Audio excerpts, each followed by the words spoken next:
구독, 좋아요, 알림은 사랑입니다. 여기는 솔박 채널, 저는 박솔입니다. 잘 있었어요, 우리 어른이들? 오늘도 책 한 권 읽어볼게요.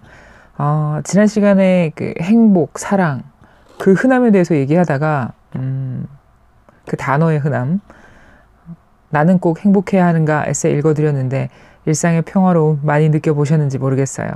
오늘은 두 번째로 이 사랑이 들어가는 책을 골랐습니다. 제목은 아서씨는 진짜 사랑입니다. 한국 제목이에요. 원제는 The Story of Arthur True Love이고요. 엘리자베스 버그라는 작가가 글을 썼습니다. 박미경 선생님이 옮겼네요. 나무의 철학에서 나온 책입니다. 표지 귀엽죠? 저도 엄청 귀엽다고 생각해요. 귀여운 할아버지 아서의 이야기인데 이 아서 할아버지는 묘지에 가면 그렇게 마음이 편하대요. 그리고 또 다른 주인공 18살을 곧 앞둔 메디도 묘지에 가면 마음이 그렇게 편하다네요. 도대체 둘이 무슨 사연이 있길래 좀 무서울 수도 있는 그런 묘지에서 마음이 편안한지 이야기 낭독 먼저 들어보도록 하겠습니다.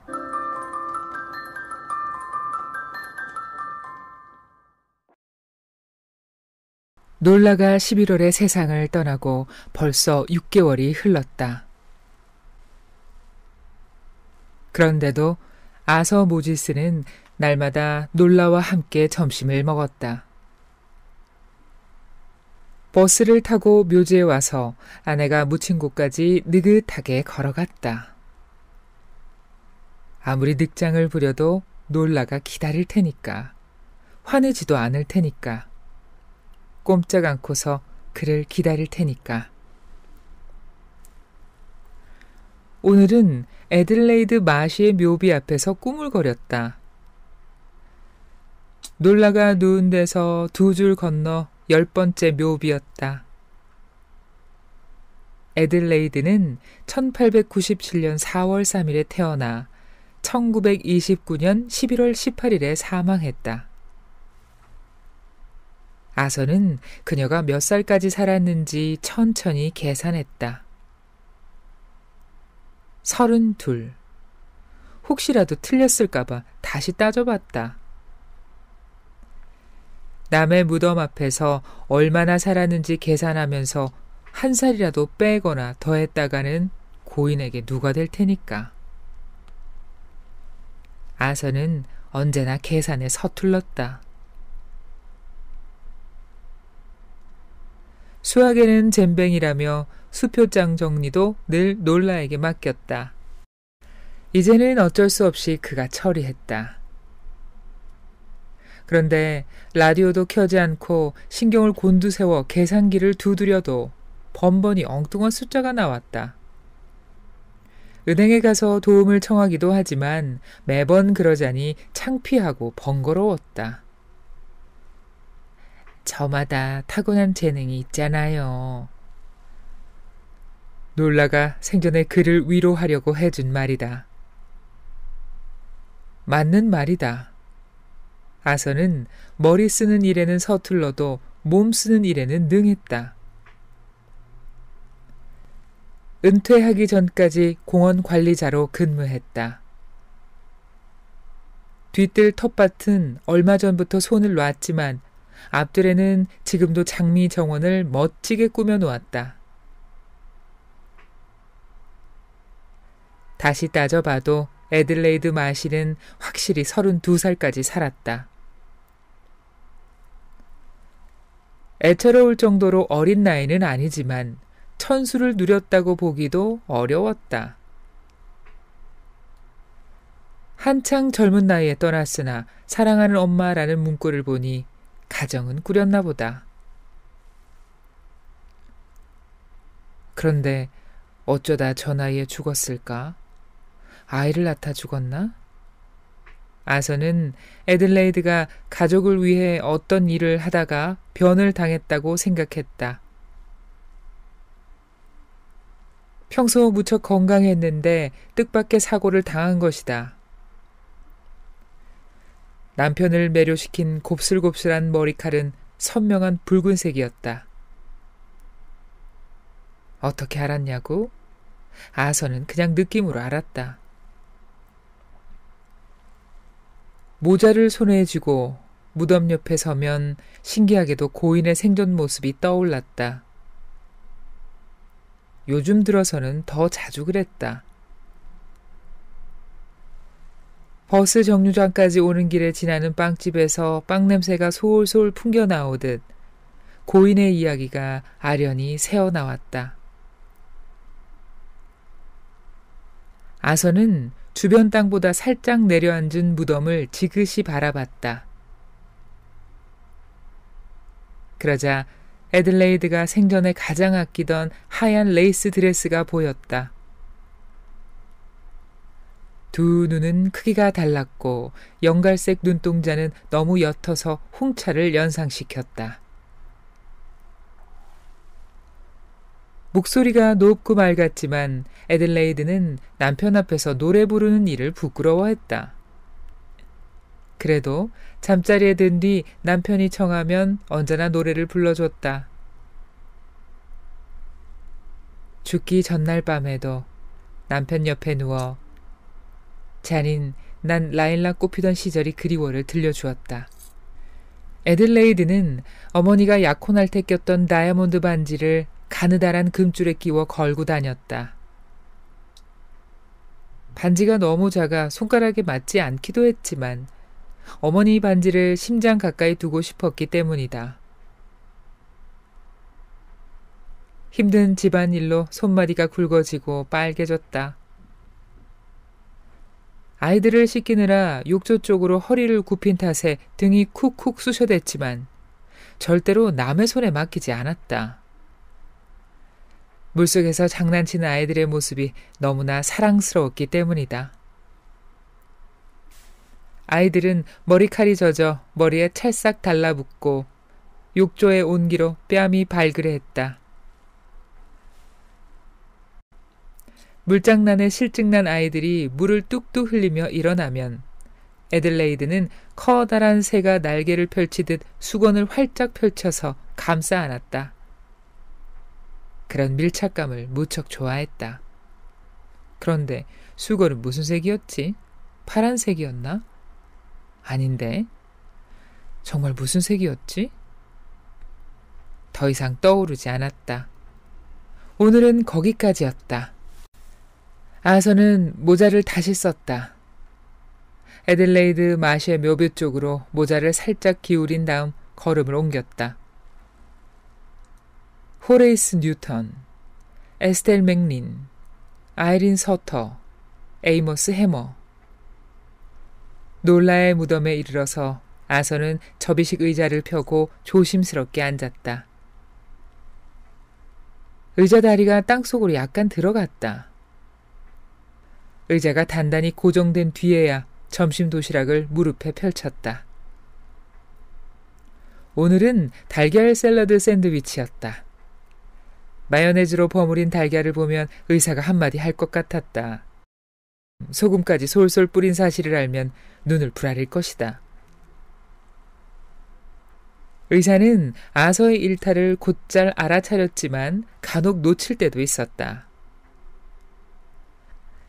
한 번은 아서가 바닐라 아이스크림을 듬뿍 얹은 애플파이를 통째로 먹은 다음 날 진료실에 갔다. 의사가 진찰을 마치고 말했다. 처방해드린 대로 잘 따라주셔서 기쁩니다. 아서, 앞으로도 이렇게만 하면 100살까지 거뜬히 사시겠네요. 아서는 85살이었다. 놀라도 없는 마당에 100살까지 산다고? 뭐 그리 나쁠 것 같지도 않았다. 그래도 놀라와 함께라면 더 좋을 것이다. 지금과는 완전히 다를 것이다. 묘비 주변에 피어난 수선화도 혼자서 바라볼 때는 감흥이 달랐다. 놀라가 없는 세상에서는 꽃을 감상할 때도 예전처럼 온전히 느끼지 못했다. 봄이 완연해지자 땅이 점점 물러졌다. 솜털이 보송보송한 꽃봉오리는 새 생명을 잉태한 임산부처럼 몰록했다. 만물이 소생하는 봄처럼 놀라도 다시 태어난다면 얼마나 좋을까. 멀리 떨어진 어느 가정에 예쁜 아기로 환생했다면, 놀라가 속했던 이승으로 돌아올 수만 있다면, 함께 있지 못하더라도 같은 하늘 아래에서 숨 쉴 수만 있다면, 놀라는 지금 어디에 있을까? 그곳이 어디든 세상 누구보다 예쁜 롤라 코린이 있을 곳은 아니었다.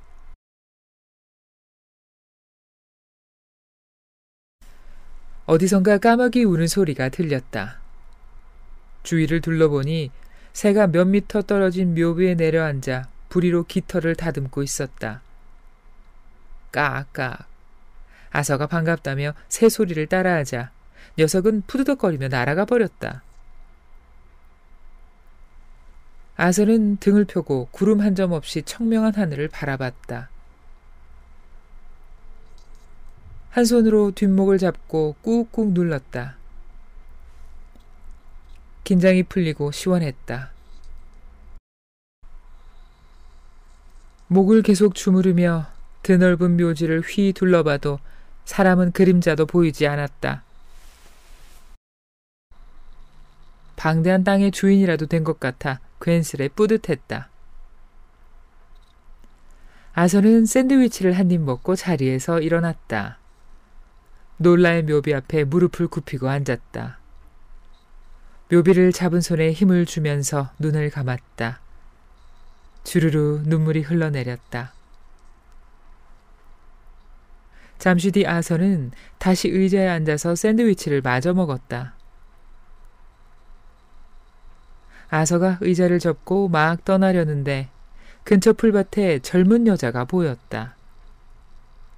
그녀는 커다란 나무에 기댄 채 멍하니 앉아 있었다. 새카만 머리칼은 삐죽삐죽 뻗쳤고 피부는 창백했으며 눈은 커다랬다. 요즘 젊은 아이들처럼 찢어진 바지와 헐렁한 티셔츠 차림이었다. 코트라도 하다못해 스웨터라도 걸쳐야 할 날씨였다. 게다가 지금은 학교에 있어야 할 시간이었다. 전에도 몇 번 봤던 여자아이였다. 매번 다른 자리에 앉는 것을 보면 특별히 누군가의 무덤을 정해놓고 찾아오는 건 아닌 듯했다. 아서가 힐끔거려도 아이는 돌아보지 않았다. 손톱을 물어뜯으며 그저 앞만 응시했다.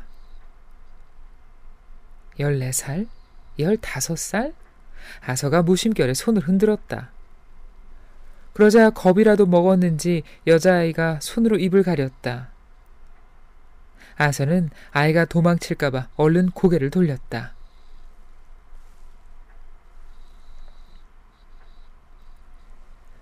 메디는 깜빡 졸다 노인이 자신을 향해 손을 드는 모습을 보고 엉겁결에 손으로 입을 가렸다. 그러자 노인은 급히 고개를 돌리고 접이식 의자를 챙겨 자리를 떴다. 메디는 의도치 않게 노인을 두려워한다는 인상을 주고 말았다. 실은 전혀 그렇지 않았다. 다음에 만나면 노인이 매번 누구를 찾아오는지 물어보기로 마음먹었다. 아내의 무덤이라 짐작하지만 확신할 수는 없었다. 메디는 점점 멀어져 가는 노인을 지켜봤다. 노인은 이제 묘비 입구를 지나 버스 정류장으로 향했다. 정류장에 도착해서는 버스가 오는지 목을 빼고 쳐다보지 않았다. 그저 앞만 보고 서 있었다. 가만히 기다릴 뿐이었다. 한시도 못 참고 엘리베이터 버튼을 눌러대는 부류가 아닌 듯했다. 메디는 휴대전화를 꺼내 풀과 나무를 클로즈업해서 찍었다. 운동화 끈을 느슨하게 풀어서 발을 뺐다. 벗은 운동화를 옆으로 눕혀놓고 또 찍었다. 그런 다음 근처 무덤으로 걸어갔다. 시들어가는 백합다발에서 한 송이를 골라 곱게 뻗은 암술과 완만하게 구부러진 수술을 사진에 담았다. 시계를 보니 1시 40분이었다. 메디는 수업이 끝날 때까지 여기 머물다 곧장 집으로 돌아갈 작정이었다. 밤에는 앤더슨을 만날 것이다. 앤더슨이 일을 마친 뒤에 보기로 했다. 월마트에서 창고를 관리하는 앤더슨은 누가 봐도 입이 쩍 벌어질 정도로 잘 생겼다. 그는 화장실에서 나오다가 메디를 처음 발견하고는 씩 웃으며 케이티 페리냐고 물었다. 메디는 정말 케이티 페리인 양 웃어 보였다. 앤더슨은 핫도그를 사러 가는 길이라면서 같이 가자고 청했다. 메디는 두려운 마음을 누르고 그를 따라갔다. 두 사람은 대화를 많이 나누지는 않았지만 그날 밤 늦게 다시 만나기로 했다. 그게 벌써 3개월 전이다. 메디는 이제 그의 신상을 몇 가지 파악했다. 군대에 다녀왔고 개를 좋아하며 기타를 조금 칠 줄 안다는 점이다. 한 번은 그녀에게 선물도 안겨줬다. 앙증맞은 진주가 대롱거리는 금목걸이였다.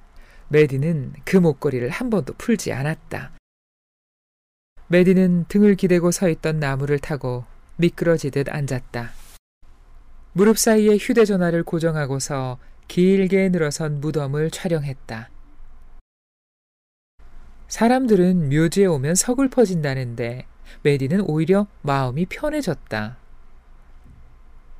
엄마도 여기 묻혔더라면 좋았을 텐데. 아쉽게도 엄마는 화장됐다.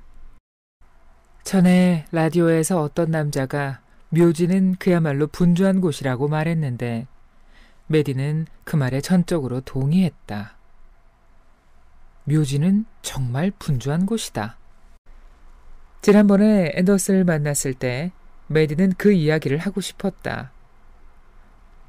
한가한 맥도날드 매장에 앉아서 메디가 차분하게 이야기를 꺼냈다.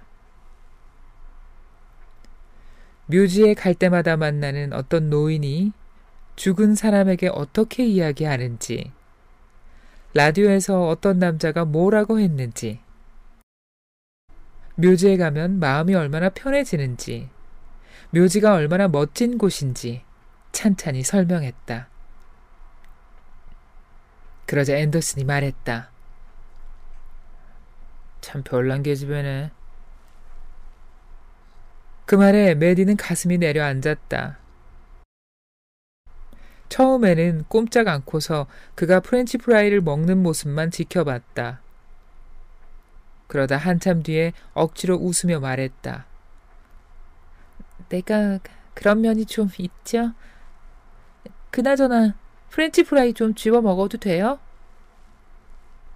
먹고 싶으면 가서 사와. 앤더슨이 1달러짜리 지폐 2장을 툭 던지며 말했다. 물론 앤더슨이 늘 그런 식으로 대하지는 않았다. 예쁜 목걸이를 선물했고 첫 만남 직후에는 감성적인 메시지도 보냈다. 널 얼마나 그리워하는지 말로 다 전하기 어려워. 한 번은 머리부터 발끝까지 키스세를 퍼부었다. 어찌나 감미롭던지. 다음날 저녁을 먹다가도 전율이 일었다. 아버지 앞에서 티를 안 내려고 무진 애써야 했다. 어서 먹어라. 메디가 식사를 하는 둥 마는 둥 하자 아버지가 기어이 한마디 했다. 평소에는 둘 다 전혀 이야기하지 않았다. 괜히 말을 붙였다가는 묵살당하기가 일수라 서로 입을 다물었다. 그런데 그날은 식사 중에 대화를 많이 나눴다. 요새 일하기 어떠세요, 아버지? 늘 그렇지 뭐. 요새 학교는 어떠냐, 메디? 늘 그렇죠 뭐. 닭고기 먹을만 하니? 네, 괜찮네요. 이따가 왕좌 게임 같이 보지 않을래? 아, 됐어요. 메디는 생각을 떨쳐내고 시계를 다시 확인했다. 그리고 다른 자리를 찾아보려고 몸을 일으켰다. 아서는 집에 들어가다가 우편함에서 우편물을 꺼냈다. 주방으로 가져가 쓸데없는 광고물을 분류해서 쓰레기통에 던져버렸다. 얼마 남지 않은 시력을 낭비할 필요가 있겠는가? 커피포트에서 다 식은 커피를 따른 뒤 다리를 꼬고 앉았다. 아서는 커피를 한 모금 마시다 말고 생각했다. 그도 커피를 즐겼지만 놀라도 생전에 커피를 달고 살았다. 카페인 과다 섭취가 놀라에게 해롭지 않았을까? 덜 마셨더라면 곁에 좀 더 머물지 않았을까? 아서는 커피를 다 마시고 나서 잔을 씻어 건조기에 엎어놨다. 늘 사용하는 황갈색 잔이었다. 커피와 물은 물론 이따금 마시는 잭 다니엘 위스키와 메탄무실도 이 잔으로 마셨다. 놀라는 용도에 맞게 다른 잔을 사용했지만 그는 그런데 신경 쓰지 않았다. 접시나 옷도 마찬가지였다. 격식을 갖추면 뒤처리할 것이 많아진다. 고양이 고든이 뻣뻣한 걸음으로 다가왔다. 녀석은 아직도 놀라를 찾는지 그의 주변을 두리번거렸다. 놀라는 여기 없다니까. 아서는 무릎을 두드리며 고양이에게 올라오라는 신호를 보냈다. 녀석은 간혹 그의 말을 따를 때도 있었지만 대개는 롤라가 없는 것을 알고 그냥 지나쳐버렸다. 코끼리가 죽음을 애통해야 한다는 말을 들었는데 고양이도 그런 것 같았다. 어쩌면 집에서 기르는 식물도 그런 것 같았다. 아서는 창가에 놓인 아프리카 제비꽃을 쳐다봤다. 제때 물을 주었는데도 영 기운이 없었다. 아무래도 가망이 없어 보였다. 내일은 꼭 버려야겠다. 날마다 내일은 버려야지 생각하면서도 선뜻 버리지 못했다. 놀라가 무척 아끼던 꽃이었다. 처음 저 화분을 들고 왔을 때 놀라는 손가락으로 꽃잎 아래쪽을 살살 만지며 소리쳤다. 어쩜 이렇게 예뻐요?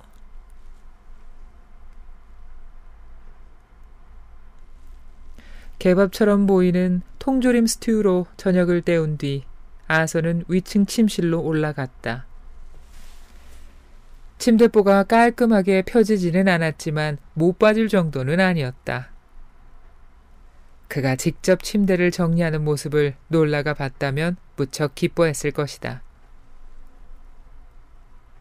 여자의 손길이 닿지 않은 티가 역력했지만 아서는 그럭저럭 지낼만 했다. 좋은 점도 몇 가지 있었다. 변기 시트가 항상 위로 세워져 있었다. 예전엔 엄두도 못 냈던 즐거움을 맛볼 수도 있었다. 가령 식탁에 앉아 시가를 피워도 누구 하나 뭐라고 하지 않았다. 슬림짐 육포로 저녁을 때울 때도 있고 텔레비전에서 보고 싶은 프로그램을 원 없이 볼 수도 있었다. 아서는 침대에 누워 낮에 만난 여자아이를 생각했다. 괜히 손을 흔들어서 아이를 겁준 것 같아 마음이 무거워졌다. 요즘 들어서는 산 사람보다 죽은 사람을 대하는 것이 더 편한 듯 했다. 그래도 아이의 마음을 조금은 이해할 수 있었다. 다시 만나면 겁줄 생각은 없었다고 꼭 알려줘야겠다. 어쩌면 아이가 그의 속내를 알아차리고 이렇게 대꾸할지도 모르겠다. 전 겁먹지 않았어요. 겁먹지 않았다고요. 그러니까 걱정하지 마세요. 아이가 벨트에 엄지손가락을 끼운 채 다가와 그에게 말을 거는 모습을 상상했다. 둘이서 이런저런 이야기를 나누며 시간을 보낼 수 있을 것이다. 그가 땅에 묻힌 이들에 대한 이야기를, 물론 순전히 상상에서 비롯한 이야기를 들려주면 아이는 어떻게 반응할까? 그를 미친 노인네라고 생각할까? 아이가 풍기는 묘한 분위기로 봐서 그럴 것 같지는 않았다.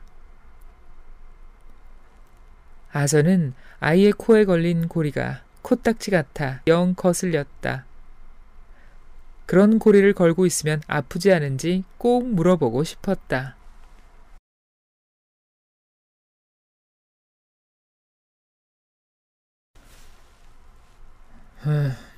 메디 해리스.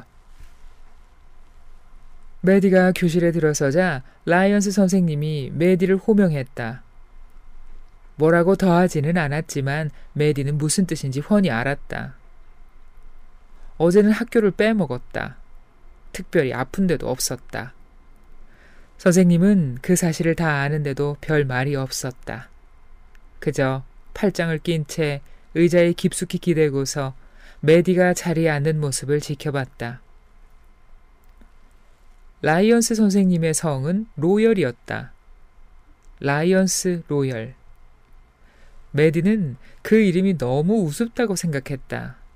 도대체 무슨 연유로 그런 이름이 붙었는지 물어보고 싶었지만 꾹 참았다.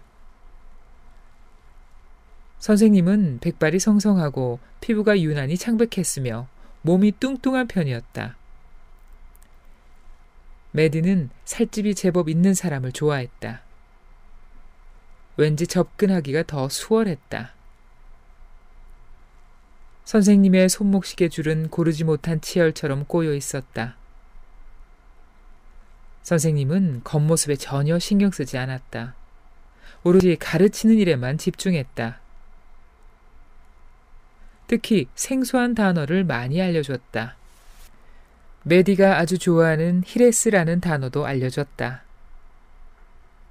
돌아갈 수 없는 혹은 존재하지 않는 곳에 대한 향수를 뜻하는 웨일스 말이란다.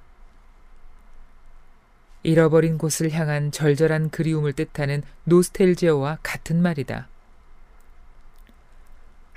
선생님은 이 단어가 들어간 구절을 읽으면서 고개를 살짝 숙였다. 고개를 들었을 때는 눈에 눈물이 가득했다. 그런데 수업이 끝난 뒤에 아무도 선생님을 놀리지 않았다. 기적에 가까운 일이었다. 하긴 아이들이 메디를 대화에 끼워주지 않았으니 뒤에서 뭐라고 했는지 알 수는 없었다. 아이들은 메디를 상대해주지 않았다.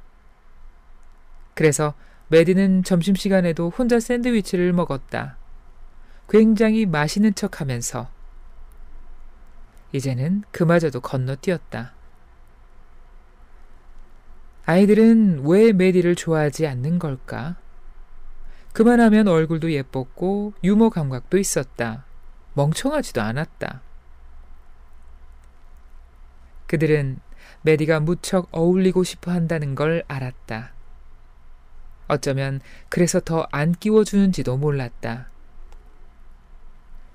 약한 아이를 둘러싸고 괴롭히는 꼬마들처럼 그녀를 무시하면서 즐거워하는지도 몰랐다. 사람들 마음에는 잔인한 구석이 있다. 메디는 라이어스 선생님에게 호명되지 않으려고 몸을 푹 낮췄다. 두 사람 사이에 암묵적으로 합의된 사항이었다. 메디가 선생님을 좋아하는 또 다른 이유이기도 했다. 라이언스 선생님 수업만 있다면 학교를 빼먹을 일은 없을 것이다. 한 번은 수업이 끝난 뒤에 선생님에게 사진을 보여준 적이 있었다. 나무 밑에 누워서 위를 올려다보며 찍은 사진이었다. 선생님은 사진이 개 멋지다고 말했다. 제목은 붙였니? 틀에 끼운 하늘? 메디가 쑥스럽게 대답했다. 그럴듯하구나. 라이언스 선생님이 웃으며 말했다. 메디는 칭찬받는데 익숙하지 않았다. 칭찬을 들으면 괜히 얼굴이 빨개지고 속이 거북했다. 라이언스 선생님의 칭찬에도 고맙다는 인사만 간신히 하고 얼른 고개를 돌렸다. 하지만 그날 오후 집에 돌아온 뒤 침대에 누워서 라이언스 선생님의 시선으로 사진을 다시 쳐다봤다. 개 멋지다라는 말을 이렇게도 생각해보고 저렇게도 생각해봤다. 어떤 식으로 생각해도 좋지 않다는 뜻으로는 들리지 않았다. 그러니까 그만 좀 생각해. 메디는 옷장 구석에서 상자를 꺼내 사진을 집어넣었다. 엄마가 제일 좋아했다는 휘트먼 초콜릿 상자였다. 아버지가 엄마에 대해 들려준 얼마 안 되는 정보 중 하나였다. 메디는 엄마가 어떤 사람인지 몰랐다. 엄마는 메디를 낳고 보름 만에 자동차 사고로 죽었다. 병원에 가는 길이었다고 했다. 아버지가 일찍 퇴근해서 엄마를 태워다 주기로 했는데 그날따라 메디가 감기에 걸리고 말았다. 엄마는 메디를 데려갈 수 없다며 아버지에게 맡기고 혼자 다녀오겠다고 했다. 그런데 직접 운전하고 가다가 신호를 위반한 차와 충돌하고 말았다. 초콜릿 상자에는 엄마 사진도 한 장 있었다. 책갈피 사이에 끼어져 있던 것을 우연히 찾아냈다. 아버지에게 통 사정해서 겨우 얻었다. 아버지는 사진을 한참이나 쳐다보다 메디에게 내밀었다. 사진에서 엄마는 울타리에 기대고 팔짱을 낀 채 활짝 웃고 있었다. 머리에는 빨간 스카프를 두르고 바지와 남성용 흰색 셔츠를 걸치고 있었다. 셔츠 소매는 돌돌 말려 있었다. 엄마가 어디에 있는 거예요? 메디의 질문에 아버지가 대답했다. 나랑 같이 있는 거야. 둘이서 뭐 했는데요? 소풍 간 거란다. 그 말을 뒤로 하고 아버지는 자리를 피했다. 더 이상 말하고 싶지 않다는 뜻이었다. 아버지는 엄마 이야기만 나오면 피하려 들었다. 말하는 것도 견디기 힘든 모양이었다. 메디는 사진 속의 엄마와 흡사했다. 엄마처럼 눈이 크고 파랬으며 머리칼도 어두웠다. 턱 끝이 온폭 들어간 것도 똑 닮았다. 다른 부분도 엄마와 닮았는지 더 알고 싶었다. 메디는 평소에 시를 쓰거나 사진을 찍었다. 최근에는 작고 하찮아 보이는 것들을 화면에 담아 크게 확대했다. 시를 쓸 때는 반대로 커다란 것들을 작게 축소했다.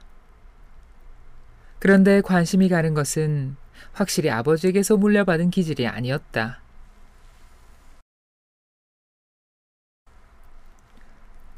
라이언스 선생님은 햄릿에 대해서 한창 떠들고 있었다. 선생님이 책을 읽으라고 일주일을 줬는데 메디는 하룻밤 만에 다 읽어 내용을 익히 알았다. 그래서 선생님 이야기를 건성으로 듣고 계속 딴 생각에 빠져들었다. 죽느냐 사느냐 그것이 문제로다. 정말 그것이 문제였다.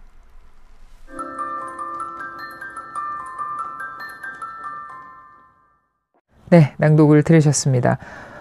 사랑하면 뜨거운 남녀 간의 사랑이 대표적이죠. 그리고 뭐 피로 맺어진 혈연, 가족, 사랑도 만만치 않아요. 근데 여기서 나오는 사랑은 또 다른 종류의 사랑입니다. 그래서 이 이야기를 읽고 났더니 드는 생각이 사랑이라는 단어가 얼마나 큰가, 얼마나 깊은가 다시 한번 생각하게 됐습니다. 소설을 읽으면 전 주로 그런 것 같은데 주인공을 따라서 이야기 속으로 걸어 들어가지만 결국 남는 건 조연들인 것 같아요. 얼마 전에 읽었던 죄와 벌에는 라스콜리니코프보다는 주인공의 여동생 누나죠. 누나 주위에 있던 두 남자가 가슴속에 많이 남던데 짠돌이 루진이라든가 두 나를 사랑했지만 사랑을 이루지 못한 스미드려 저거 이름이 길어요. 그 두 양반이 아주 인상적이었거든요. 여기서도 마찬가지입니다. 옆집 사는 아서 옆집 사는 루실 할머니 엄청 귀여워요. 네, 노년의 생활도 좀 상세하게 세세하게 잘 묘사가 되어 있어서 책 읽으면서 공감할 수가 있었어요. 자, 오늘은 여기까지고요. 다음에 또 좋은 책 가지고 다시 찾아올게요. 그때까지 건강하게 다시 만납시다. 안녕.